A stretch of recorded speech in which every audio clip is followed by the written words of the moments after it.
Cesspool Cinema, and this time around, it's Goodfellas. Goodfellas, yes. For as long as I can remember, I always wanted to be a gangster.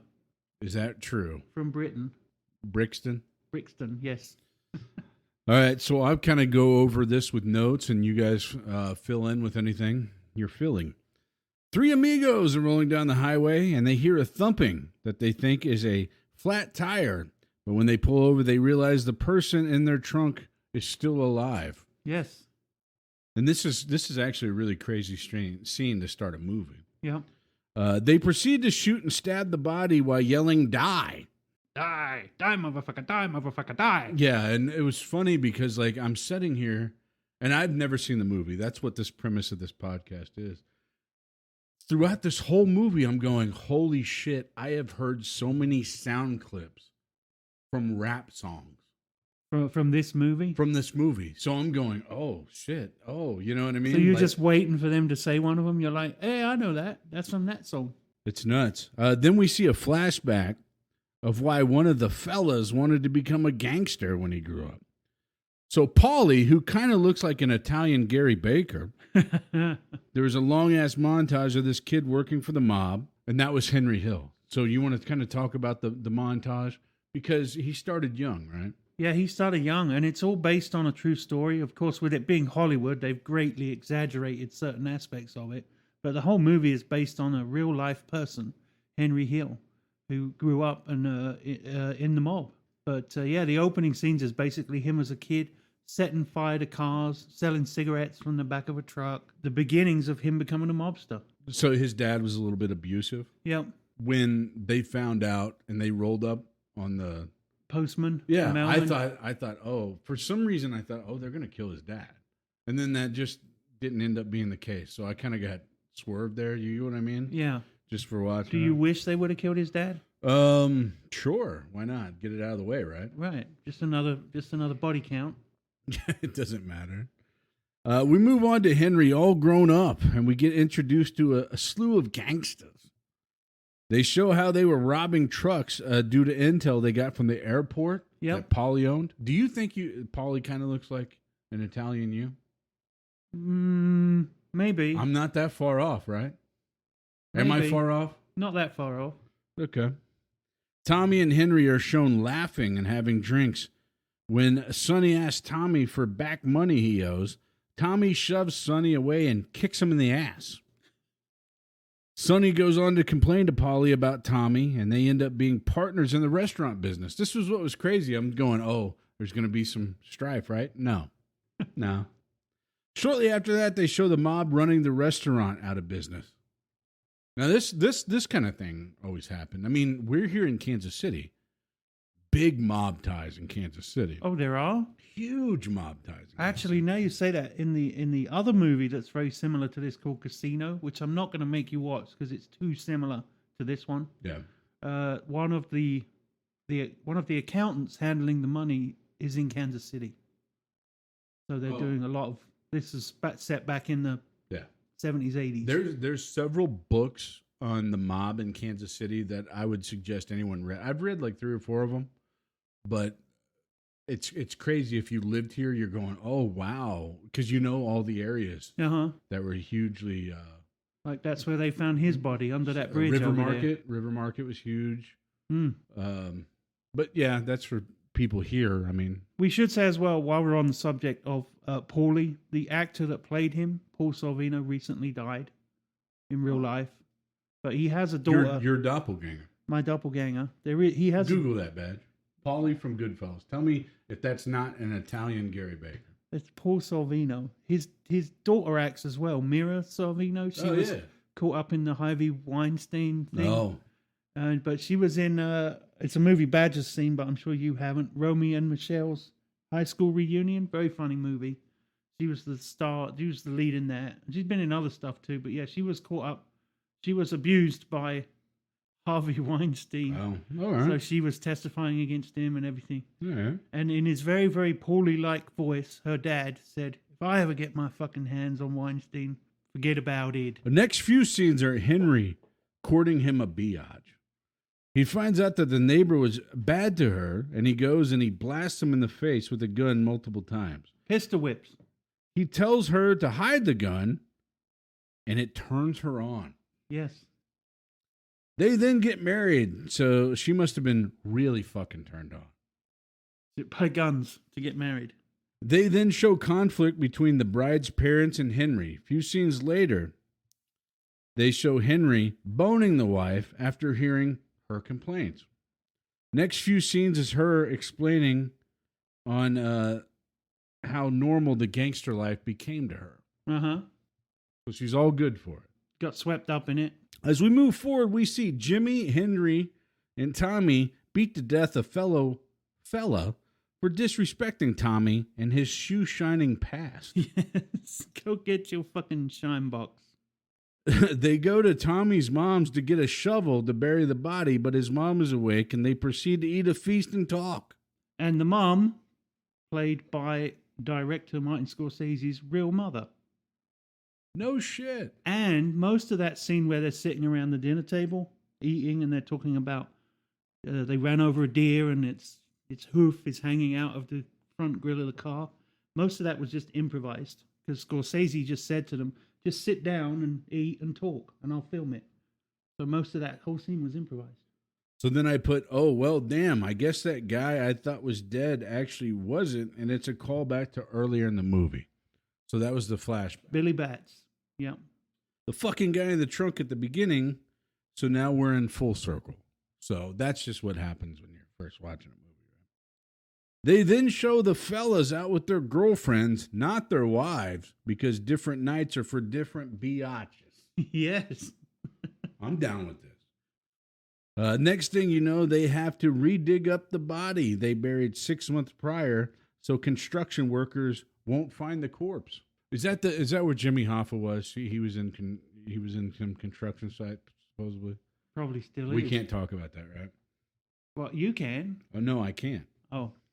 Moving on to Tommy busting the balls of a guy serving drinks and shoots him in the foot. Spider, yes. After telling him to dance. This was a disturbing scene.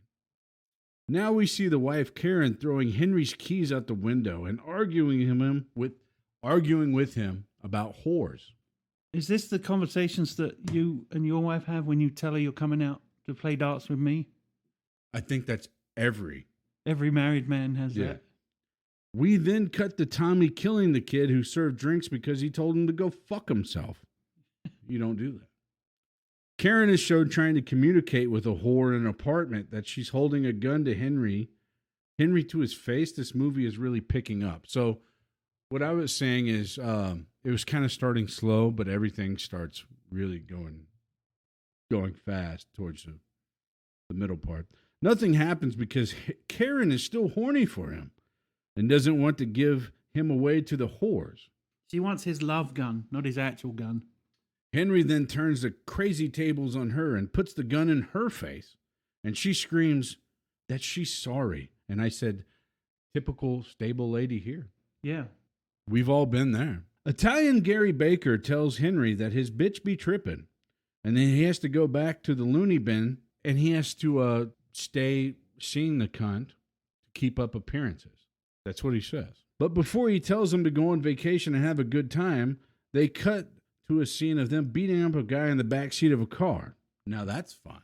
Now that was the Miami trip, right? Right, and they were going to feed him to the lions. Yeah, literally. this was a little weird. Yeah, they go to a zoo and threaten the guy by hanging him over a lion or a tiger's den, but the guy that did that had a sister who worked for the FBI. Mm-hmm. And it was said that the fellas would be doing time like R. Kelly, you know. That was actually relevant when I watched the fucking film months ago. Thanks, Gary. We then move on to how awesome jail is for mobsters. They eat and drink like kings and have side businesses with guards. Yes. Karen is back, being a Karen, visiting Henry and arguing with him about, guess what? Whores. A lot of this movie is that. Whores. I know she's been here. I saw her name on the fucking sign-in sheet. Fuck. You get your own bread with cocaine in it next time. Shit. Skip to 4 years later, and Henry is out of the clink and visiting his kids. And then they feast and Paulie warns Henry about Jimmy and Tommy. Cut to a montage of Henry's new booming cocaine business where he hires Jimmy and Tommy. It's Christmas and everyone is celebrating the huge heist that they pulled off. Okay, so I said, this is kind of a funny scene, and this is actually my favorite scene, where Jimmy is mad that people are buying stuff with the stolen money. Would you agree? You like this scene? I love that scene. What'd I say? Are you fucking dumb or something? What'd I say? Tommy goes and murders the loose ends of the heist operation. Then we find out he's becoming a made man. So real quick, we go back to that. Do you remember this scene where everyone's buying stuff? They come in a fur coat, and he goes, what are you doing? What are you doing? It's supposed to lay low, not get flashy. And then one of the other guys tries to explain it away. It's in my mother's name. Like, the FBI's still going to fucking... And then the one comes in with a fur coat, and he takes it off of her. He says, no, take this off. Take this off. It is a great scene. Next thing we know, Tommy is killing Morris, the guy who helped with the heist plan, and his wife is freaking out. Then there's more loose end murdering from Jimmy, and bodies are showing up everywhere. This was crazy. The one in the meat truck is the one that gets me. Yeah. Now, you remember what that guy looked like, the guy that was in the meat truck, when he was alive and when he was dead? There's a character in The Simpsons who's also an Italian mobster that looks just like... And the actor that played that guy in Goodfellas sued the makers of The Simpsons, saying that this character was 100% based on me in Goodfellas because it looks like me and it talks like me. He lost the case because he lost the lawsuit. But yes, there's a character in The Simpsons who's part of the mob, and the guy that runs the mob in The Simpsons is called Fat Tony, and he looks like Tony Soprano. I mean, he's dead, isn't he, Gandolfini? But he never sued The Simpsons. But yeah, this other guy did. Frankie, I think his name was in the movie. Cut to the made man ceremony, and we see Tommy get shot point blank in the head when Jimmy finds out. He cries. Kind of a crazy scene. And destroys the phone booth. Is that like the most prophetic scene there is there? Because that is kind of a crazy scene. Because there's nothing they can do about it. It was revenge. We then see Henry delivering guns and being followed by a helicopter, or so he thinks. Henry is bossing people around and cooking up drugs and is looking worse and worse. Then Henry gets arrested and he finds out he's being phone tapped, etc. He did look bad, almost like a crack whore, but I think, because I don't know any crack whores, so... He gets out of jail and he has to plan to get up enough money and disappear, but Karen flushed all the drugs. Mm-hmm. Karen and Henry proceed to cry themselves to sleep. Henry goes to Paulie, tells him that he fucked up and that he's clean. Paulie gives him $3,200. Yep. Now I gotta turn my back on you. Karen meets Jimmy, who gives her some cash and offers her dresses, but then she goes to pick out the dresses and sees thugs and runs off paranoid. This was a weird scene. He was like, keep going. Keep going. Yeah, he was gonna have them thugs kill her, I think. Mm-hmm. And she figured it out. Now Henry meets Jimmy. Jimmy tells him that he has a good chance at beating his case. Jimmy tells him to go to Florida and kill someone because that'll make all the problems go away. Yeah, he'll no longer be a liability if he kills somebody. Henry and Karen meet with witness protection agent, and now we see Jimmy going into a cop car and now Paulie. And side note here as well, the guy who's playing the witness protection is actually the one who in real life had that same conversation with the real Henry Hill and his wife. Oh shit, okay.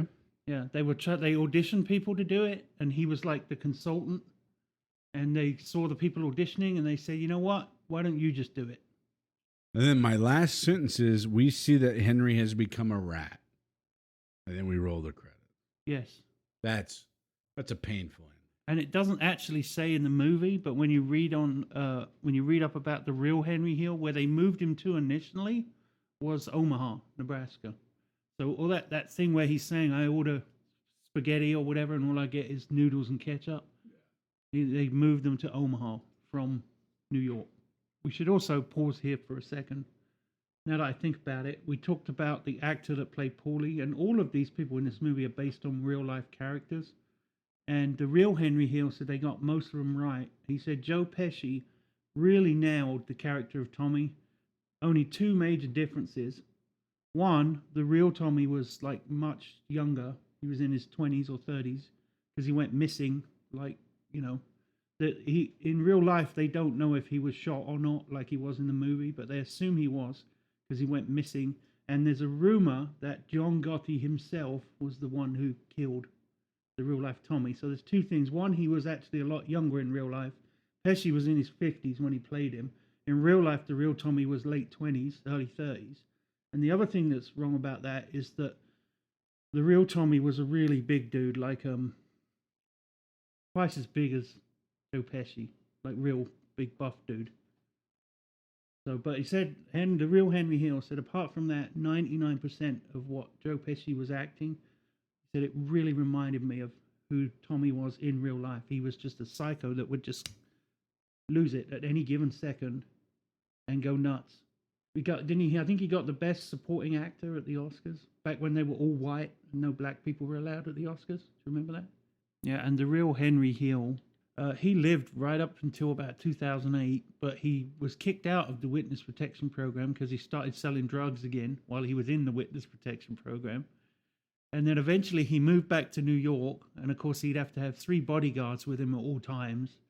And then he wrote a follow-up book to the Good for Wise Guy, the book. He wrote a follow-up book. And then I know at one point he had his own podcast way back when.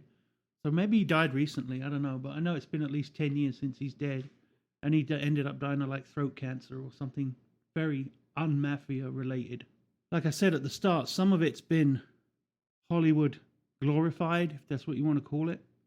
But Henry Hill says that, most of it was pretty accurate. And 2012 is when Henry Hill died. All right. So out of 10, Goodfellas. 9. 6. 6. One of the main characters in it was named after you, Jimmy.